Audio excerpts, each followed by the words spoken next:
આમ આદમી પાર્ટી કાર્યકર્તાની કોઈ વેલ્યુ જ નથી। ગોપાલભાઈ ઇટાલિયા પાર્ટીની અંદર એટલી હદે હિટલરશાહી ચલાવે છે કે કાર્યકર્તા અંદરો અંદર રૂંધાઈ રહ્યા છે। ગોપાલ ઇટાલિયા ઉપર ફરી એક વખત આરોપ લગાડવામાં આવ્યા।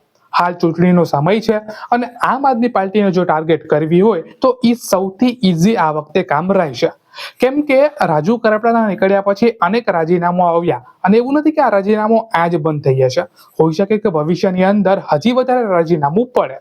પરંતુ મિત્રો વાત અહીંયા સમજવા જેવી એ છે કે ગોપાલ ઇટાલિયાને જ બધા શુક્રવારને ટાર્ગેટ કરે છે, કેમ ઈસુદાન ગઢવી નહીં, કેમ ચૈતર વસાવા નહીં, કેમ હેમંત ખવા નહીં, કે બીજા બધા કોઈ પણ નેતાઓ કેમ નહીં, પરંતુ ગોપાલ ઇટાલિયા ઉપર અત્યારે પાછો નવો આરોપ લગાડવામાં આવ્યો છે કે ગોપાલ ઇટાલિયા હિટલરગીરી કરે છે। બોલો, હવે આ જે આમ આદમી પાર્ટી છે એ અત્યારે મજબૂત છે ગુજરાતની અંદર, અને જો એને ટાર્ગેટ કરવી હોય તો અત્યારે એક સેન્સિટિવ મુદ્દો છે, એના ઉપર બંને વિપક્ષ પાર્ટી જેમ કે કોંગ્રેસ અને બીજેપી પાર્ટી માટે ઈઝી રહેશે પ્રહાર કરવા।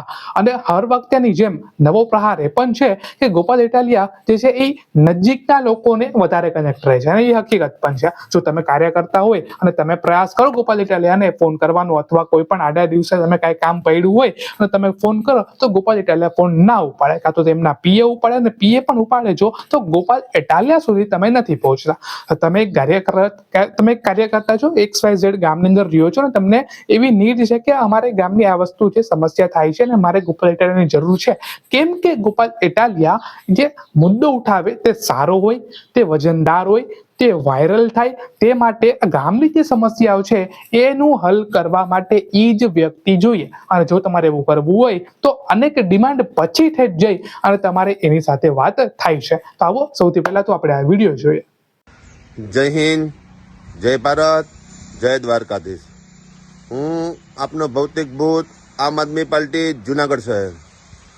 મિત્રો, ખૂબ જ દુઃખ સાથે આજે મારે કહેવું પડે છે, જે આમ આદમી પાર્ટી માટે આપણે જીવન ખર્ચવા માટે તૈયાર છીએ, ત્યારે જ આમ આદમી પાર્ટી કાર્યકર્તાની કોઈ વેલ્યુ જ નથી। ગોપાલભાઈ ઇટાલિયા પાર્ટીની અંદર એટલી હદે હિટલરશાહી ચલાવે છે કે કાર્યકર્તા અંદરો અંદર રૂંધાઈ રહ્યા છે। પોતાના મા બાપને સમય આપવાનો આપણે પાર્ટીને સમય આપતા હોય છે, ત્યારે કાર્યકર્તાની અવગણના થતી હોય, ત્યારે કાર્યકર્તાનું હૃદય રોતું હોય છે। ખરેખર આજે જે પાર્ટીથી હું વેરાયેલો છું એ જ પાર્ટીમાં મારે આજે વિરુદ્ધમાં બોલવું પડે છે, પણ મારું હૃદય રોતું હોય છે।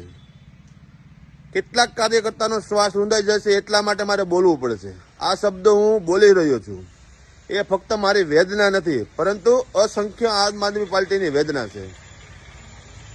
જેમ કરીને તમે જુઓ કે જુનાગઢની અંદર આજે રેશમાબેન પટેલ નારાજ છે, કારણ એક જ છે એનું કે ભાઈ ગોપાલભાઈ ઇટાલિયા કે એ અંદરો અંદર ગમે ત્યાં સભા હોય, ગમે ત્યાં મોટી પાર્ટીને મળવાનું હોય, ત્યારે એમના નજીકના વ્યક્તિ જ હોય છે એમની સાથે।